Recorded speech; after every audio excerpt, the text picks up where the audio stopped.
नमस्कार प्यारे साथियों, आपका मेरे चैनल वैकेंसी पॉइंट में बहुत बहुत स्वागत है। आज हम लोग क्लास की फ़र्स्ट क्लास अपनी इस सीरीज़ की चलाने जा रहे हैं, जो है इंडियन पॉलिटी और कॉन्स्टिट्यूशन से रिलेटेड जितने भी इम्पोर्टेंट क्वेश्चन होते हैं और जितने क्वेश्चन आने की उम्मीद है, क्योंकि ये कॉन्स्टिट्यूशन एक्सपर्ट की तरफ से बनाई गई सीरीज़ से वो क्वेश्चन छांट कर आप लोगों के सामने मैं लेकर आया हूँ, जो बहुत ही ज़्यादा इंपॉर्टेंट और एग्ज़ाम में आने की पूरी पूरी संभावनाएँ रहती हैं। तो उससे रिलेटेड हम लोग बात करेंगे और इसकी सीरीज़ की पहली क्लास आप लोगों के लिए मैं लेकर हाजिर हूँ।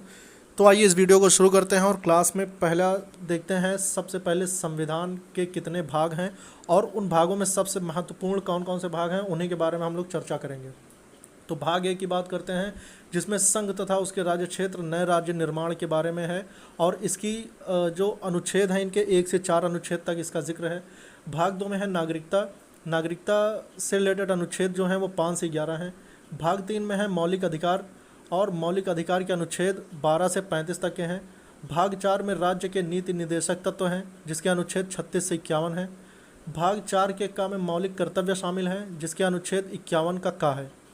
इसी तरह भाग 5 में संघ है और संघ के लिए अनुच्छेद हैं 52 से 151। इसी तरह भाग 6 में राज्य के लिए है और राज्य के लिए अनुच्छेद हैं अनुच्छेद 152 से 237। इसी तरह भाग 8 संघ राज्य क्षेत्र और अनुच्छेद 239 से 242। भाग 9 में पंचायत है और इसके लिए अनुच्छेद 243 है। भाग 9 के का में नगर पालिका है और उसके बाद भाग 10 में एसटी एंड एससी क्षेत्र अनुच्छेद 244 से 244 का तक। भाग 11 में संघ व राज्य के मध्य संबंध हैं, संघ और राज्य के बीच में क्या संबंध है उसका लेकर अनुच्छेद 245 और 263 से 263 तक है। इसी तरह 11 के बाद डायरेक्ट 14, क्योंकि 14वां इंपॉर्टेंट है। भाग 14 में है संघ व राज्य के मध्य अधीन सेवाएं, ये है अनुच्छेद 308 से लेकर 323 तक। भाग 15 में है निर्वाचन आयोग, जिसका अनुच्छेद है 324 से 329 और भाग 17 में है राज्य भाषाएं, ये अनुच्छेद है अनुच्छेद 343 से लेकर 351। भाग 18 में है आपात उपबंध, जो अनुच्छेद 352 से 360 तक है। और उसके बाद भाग 19 में है प्रकीर्ण एवं विविध, जिसका अनुच्छेद 361 से लेकर 367 तक है। और भाग 20 में है संविधान संशोधन, उसका अनुच्छेद 368 में शामिल है। और भाग 21 में है अस्थायी परिवर्तन, जिसका अनुच्छेद 368 से लेकर 392 तक शामिल है। तो दोस्तों, अनुच्छेद से रिलेटेड इतने ही ज़्यादा इंपॉर्टेंट है। इतना अगर आपने पढ़ लिया तो आपको फिर इससे ज़्यादा पढ़ने की ज़रूरत नहीं है। और उसके बाद इतने ही अनुच्छेद और इतने ही भाग का जिक्र अभी तक जितने भी एग्ज़ाम्स हुए हैं, यूपीएससी या फिर यूपीपीसीएस तक के अगर देख लो, तो इतने ही इम्पॉर्टेंट आपसे अनुच्छेद पूछे जाते हैं कि इस अनुच्छेद कितने से कितने के अंतर्गत इस बारे में जिक्र किया गया है संविधान में। तो दोस्तों, आइए अब और इसके बारे में बात कर लेते हैं कि जैसे संविधान की जो अनुसूचियां हैं, टोटल संविधान में 8 अनुसूचियां जो हैं वो पहले तो जब शुरुआत में तो मूल अनुसूचियां 8 थी, लेकिन अभी वर्तमान में इसको 12 है। इसमें संशोधन करके इसमें 4 अनुसूचियाँ और जोड़ दी गई। तो अब अनुसूची के बारे में बात कर लेते हैं। जो इंपॉर्टेंट अनुसूचियाँ हैं, प्रथम अनुसूची है कि भारत में 28 राज्य तथा 9 केंद्र शासित प्रदेश हैं।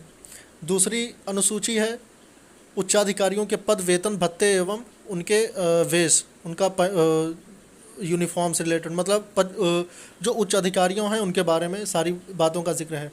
और तृतीय अनुसूची है उच्चाधिकारियों के शपथ की प्रक्रिया, उनका जो शपथ पत्र है और उनकी प्रक्रिया के बारे में उल्लेख है। चौथी अनुसूची में है राज्यसभा की सीटों का बंटवारा, राज्यसभा में कितनी सीटें और कहाँ कहाँ कितनी होंगी उसके बारे में जिक्र है। पाँचवीं अनुसूची में है SC ST जनजाति के बारे में उल्लेख है। और छठवीं अनुसूची में है असम, मेघालय, त्रिपुरा, मिजोरम राज्यों में SC एंड ST का उल्लेख इन सारे राज्यों में किया गया है। सातवीं अनुसूची है केंद्र और राज्य के मध्य शक्ति विभाजन से इसे 3 भागों में बांटा गया है, जो 3 भाग इस तरह से हैं। संघ सूची है, राज्य सूची है और समवर्ती सूची है। इसमें कितने विषय हैं और उसके बाद तब शुरुआत में कितने थे और अब कितने हैं।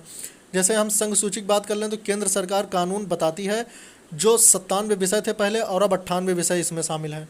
राज्य सूची में ये राज्य सरकार कानून बनाती है और ये 66 विषय थे और अब 62 विषय वर्तमान में हैं। और समवर्ती सूची की बात कर लें तो ये राज्य सरकार के अधीन भी होता है और ये केंद्र सरकार के भी अधीन होता है। तो इसमें शुरुआत में 47 विषय थे और अब की वर्तमान में 52 विषय इसमें शामिल हैं। अब उसके बाद 8वीं अनुसूची की बात कर लें तो इसमें भारत की 22 भाषाओं का उल्लेख किया गया है। मूल रूप में 14 भाषाएँ थीं उसके बाद इसमें संशोधन करके 1967 ईस्वी में सिंधी भाषा शामिल किया गया। उसके बाद 1992 ईस्वी में कोंकणी, मणिपुरी और नेपाली शामिल किया गया।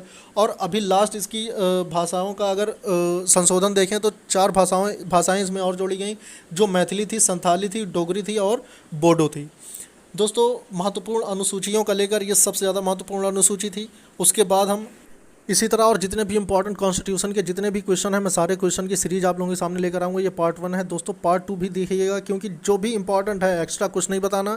शॉर्ट वीडियोस से लेकर आप ये सारी चीज़ें अपने नोट्स में नोट कर लीजिए और उसके बाद मेरे चैनल सब्सक्राइब कर लीजिएगा। नेक्स्ट वीडियो मैं कल इतने ही टाइम लेकर आऊँगा।